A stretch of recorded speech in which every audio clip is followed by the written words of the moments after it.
Hey, this is Meredith's husband. I've got some SEO advice for you, but I'm going to keep it really simple so that you can understand it, so it makes sense, and most importantly, so you can actually use it.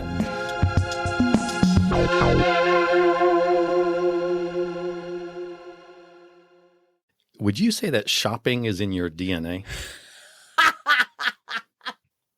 That's a yes. If you're listening, that means yes. Yeah. I think it's in my ADHD DNA. I think it's in your DNA. I think it's in all of our DNA. Yeah. I think what shopping is, or what it represents, is in our DNA. As Americans. As people. It's like a human hunting and gathering type of thing. Oh, for sure. For sure. Yes. So we have a problem to talk about today.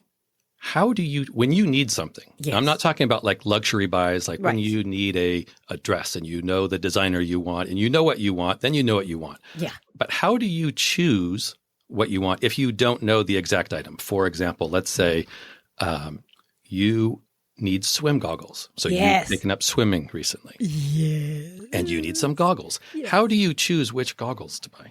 Well, what I usually do is I will type in best swimming goggles, and I try and look for what I would think would be the least influenced. Mm-hmm. If it's swimminggoggles.com, we have the best swimming goggles, like I try and look at some consumer reports or reviews. You look at consumer reports is basically reviews. Right. It's from consumers, and it's also the company itself, Consumer Reports, they do reviews of products. Yes. That's my point. Yes. You look at reviews.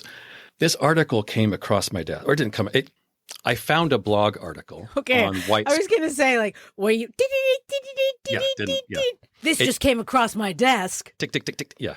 Newsflash. Exactly. Muppet Newsflash. Let's say it popped up on my radar. Okay. It was a blog article on White Spark. It was about reviews, and it was about fake AI reviews, AI-generated reviews. And if somebody is just listening for the first time right now, what's White Spark?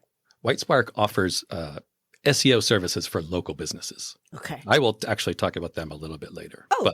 And that's why it came across my desk. That's why it popped up on my radar, and I saw it. That it has to do with SEO, specifically with reviews about Google. But I think this can be extrapolated to all reviews. Okay. Anywhere there are reviews, I think what we're going to talk about would be in effect, let's say. Okay. Okay, so this article was summarizing a study done by a company. Okay. Having to do with reviews, having tried to identify fake reviews and estimate how many of them are out there and how do you spot them and blah, blah, blah. Couldn't you just say, ChatGPT, write a good review based on my website? Sure. It gets to be more complex than that. I mean, there are traditionally, I think a lot of us kind of know when we might be reading a fake review. And traditionally, those reviews are just written, that sort of work is outsourced overseas. So a lot of times they're non-native English speakers, and that's why you can kind of be like, this review seems funny. Right. They have big companies overseas where it's just a factory to create fake reviews. Really? They create fake Google profiles, fake Google reviews, fake Facebook likes, Instagram likes. That's where all that stuff is created. Do we know where it is? Somewhere overseas where labor is cheap. Yeah. Okay. So this article summarized some of the findings from this study. I'm going to cover some of them. I think some of them are really interesting. Some of them are kind of like, yeah, no duh. And then a few tips for us as consumers, how to spot fake AI reviews moving forward, because it's going to get trickier. It's going to get more difficult to spot them. Do you think AI is going to learn how to just kind of misspell certain words so it looks like it's? Yes, they will. And there is one model that has already done that. That is a good question. And yes, AI is going to, for lack of a better way to put this, AI is going to learn how to look dumb. Right. They're going to put ifs and they're going to misspeak. They're going to have grammar mistakes. Right. Because that's one way to spot them. Is like a perfectly written review. Right. Okay, so I'm going to kind of also summarize those findings here. Okay. Give you a couple tips. Like I said, tips for us as consumers and a tip for you as a local business owner. So first, this study reviewed 73 million reviews, and it reviewed reviews of specifically Google business profiles. So it didn't look at reviews like on, say, Amazon. Okay. Or Yelp. Okay. And it looked at 3 different industries: health industry, legal industry, and home service industry. Okay. So home service, like plumbing? Yes. Plumbers. We need a plumber, electrician, a contractor, whatever. Okay. Okay. So one of the biggest findings was that reviews are the single most influential factor on purchasing decisions. Not a big surprise, right? Right. 98% of people respond that they rely on reviews before making a buying decision. Again, not that surprising. I've even seen this 98% figure before. Yeah, I don't doubt it.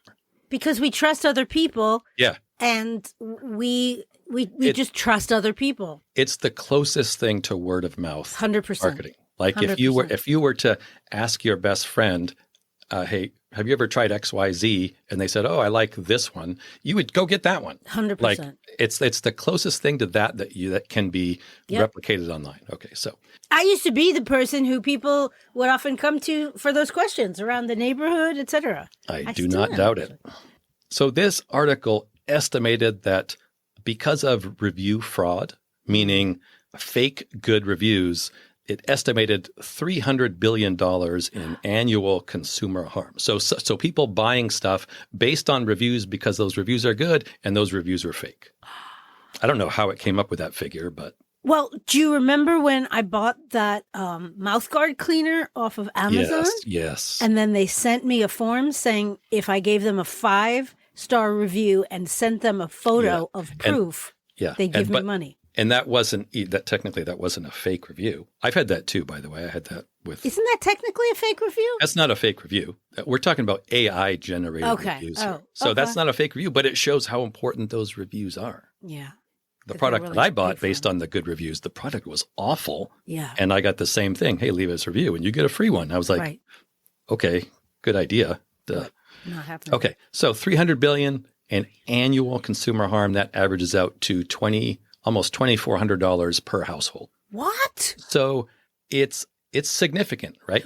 So of all those 73 million reviews that were analyzed, 14% of them were categorized as extremely suspicious, i.e. likely false, likely fake. So there were different categories. Some reviews appear fine. Some are a little suspicious. Some are like, obviously, well, that's really suspicious. 14% were in that category as like, they're obvious. Definitely. Yeah, okay. You're right. And written by cats. AI cats. And I thought this perhaps was the most interesting and most alarming. AI-generated reviews beginning in June 2023 to whenever this report ended and sometime in 2024, those AI-generated reviews grew at 80% month over month. What? Every month they grew 80%. 80. So they're almost doubling every month. So this is going to be a big problem. It's going to be an issue. I mean, we just won't be able to trust reviews as much, unfortunately. In this article, there were some things that you can look for, some things that were common among those fake, highly suspicious reviews, things that you and I can look for when we're buying stuff. And just to clarify, this is different from sponsored reviews that, for example, on YouTube, they have to state this is not like an influencer. Right. Although, to be honest, I think at some point you're watching influencers, the influencer is going to be fake. Yeah. You're going to have videos and you don't need an actual person to sit there and talk to the camera. Anyway, I digress. Like we said, I think a lot of us kind of feel we can spot the fake reviews. We've had years of practice. Yeah. Like, for example... I just believe everything I read, though. That's my problem. Yeah. I mean, for example, if a review has poor grammar, like we were saying, it's probably real. If a review is perfectly written, could be a little suspicious. If a review has like professionally taken photos, I always thought those were just placed there by the actual company. They could be fake reviews. Okay, we're going to talk about how do you spot fake reviews, okay? So they probably ran this information through AI of course, to analyze it. Some very specific things to look for. Okay. If you see the phrase, I recently had the pleasure of working with, that evidently is a telltale sign of an AI-generated review. So you read a review for, say, an attorney. Let's say you need an attorney for some reason. Right. And the review starts out, I recently had the pleasure of working with blah, blah, blah, and blah, blah, blah. That phrase is trending in fake reviews. Wow. So it's very common across the fake reviews. Okay. Reviews that refer to the other reviews. Yes. So you've seen reviews that say, I don't know what these other 2-star reviews are talking about. This is great. Always. Yeah.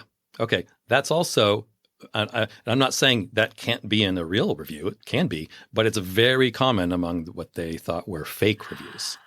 Review length was a signal. Longer reviews Faker. tend to be fake. Yeah. And this, I would say, you have to use your judgment here. I mean, sometimes reviews are long and they're very helpful. Right. Sometimes they're long and maybe they don't need to be. Right. Reviews with cliches in them. So Yes. kind of generic sayings like the first thing that struck me. These are examples from the article. Quote, the first thing that struck me, the phrase game changer, my favorite, delivers on its promise. The phrase delivers on its promise. Wow. Quote, without the fuss. So kind of generic. Yeah. Well, when I have tried to use AI to help write certain things, it's so generic. Yes. Really just Yes. cliche. Yes. That is an issue with the prompt. The more specific you can be with a prompt, the more you can get around that. But I agree with a relatively simple prompt. Yeah, the response is going to be generic, sounding like that. Okay. We're on number 6 now. Ooh. The review repeats the prompt. And so in this case, that would be the full product name or the full name of the business. So for example, again, let's say you were looking at hiring an attorney. Right. If you had actually gone out and worked with an attorney and you were going to write a review, Right. and let's say your attorney's name was James Clearwater. Jane Clearwater. Jane Clearwater. Uh-huh. So let's say, so the name of her business might be Jane Clearwater Law. Exactly. Okay. If you were to leave a review for Jane Clearwater after, you would probably refer to her as Jane. Right. If you and I, we would say working with Jane was great. Right. An AI bot would say probably something like, Jane Clearwater Law was great to work with. I enjoyed working with Jane Clearwater Law. Right. That would be a giveaway. Yeah. Also, highly structured writing. So something that includes like an introduction, maybe bullet points, includes a summary. That's also a red flag. So those are some things to look for as a consumer. As a business owner, what does this mean? So we've talked about the importance. Yeah, we've talked about the importance of like your Google business profile. Yes. In 2023, I think it was, Okay. Google said they had blocked or removed over 170 million policy violating reviews. So not necessarily fake, but fake definitely fits into that category. So they also are making a pretty concerted effort to get rid of. They know this is a problem. They've in the time span of I think it was 1 year, they got rid of 170 million reviews. I will link to that quote. I also linked to this article. But what is specifically a problem for you and I as local business owners? We're not going out and we're not buying AI reviews. Right. But something that is happening is there's something called review hijacking. And what this is someone somehow takes over your Google business profile and they change the phone number and the website address because you already have good reviews. And they want to just use your reviews because reviews are so important, right? Pirates. Yes. Now, I actually had this happen to a client, and What? I didn't realize this is what it was. But yeah, I had a client, pretty successful business, pretty well known, lots and lots of Google, like hundreds of Google reviews. Someone came to them selling some sort of service. I don't know what it was. I wasn't involved. And for that service, they said, oh, well, we need access. We need to your Google business profile. Okay, that's sort of normal. Next thing we know, we don't have access to the Google business profile anymore. And we didn't catch this for months. Oh, right. Why would you? Why would you? Yeah, there's no this. It was only after the client said, "Hey, God, we've hardly been getting any calls, or calls are way down." And we went out and we looked at Google and we did a search for their company name, and then we said, "Oh shit, your phone number's wrong." So, and then it took months. It took months to get that profile back. Now we got it back, but it was a significant amount of time that we lost, and he lost a significant amount of business. Of course. And then, but how then would Like, don't the consumers realize that it's a different name than what they were looking for? I don't think it might occur to them, but at that point, why would you suspect this? Right. Like this would never occur to me to be like, wait a minute, did you guys steal this business profile and you're not the company I intended to like it would, it just wouldn't, you would overlook that. Yes, it should be a red flag, but you would overlook it. Of course. You'd be like, oh, okay. I thought that was okay. Anyway, it's not him. So one of my points is that your reviews, especially your reviews on your Google business profile, are so important. They're important for all the things that we just talked about, like 98%. So imagine 98% of your clients looked at your reviews. Okay, ding, ding, that's important right there. The review hijacking, ding, ding, that's also something to be aware of. Monitor your Google reviews. We've talked about this in another episode, a service that Whitespark offers. Aha, now bringing it home. And it's $1 a month. Like, I highly recommend it. I will link to that too. I'll link to that episode. For sure. And that's why I found this article on Whitespark, by the way, of course. But your reviews are also important for SEO. Right. When is the last time you did a search for something and those top few results pop up in the maps section, the local? When's the last time like one of those had a 2-star average review? Like, it's happened, but it's been years. Yeah, I haven't seen it. So those reviews are good for SEO too. Google's not going to recommend a company with poor reviews to their users. They're just not going to. So also try to slowly build up your reviews. Yeah. Put that into your workflow. You don't need to build a ton overnight, and you shouldn't, because that is a red flag to Google that they are fake. Yeah. But put it into your workflow. What I do is after someone, if I'm working with a client, at some point they are really happy about something. That's when I ask, oh, hey, can you leave a review? That's in my experience, that's the best time to ask. Right. And on that note, if this podcast episode was helpful to you, why don't you go leave me a review on Google? I will link to that also. That would be awesome. Lovely. As long as it's not AI. Yeah, don't have AI do it for you. I recently had the pleasure of working with Meredith's husband. It was a game changer. Jane Clearwork.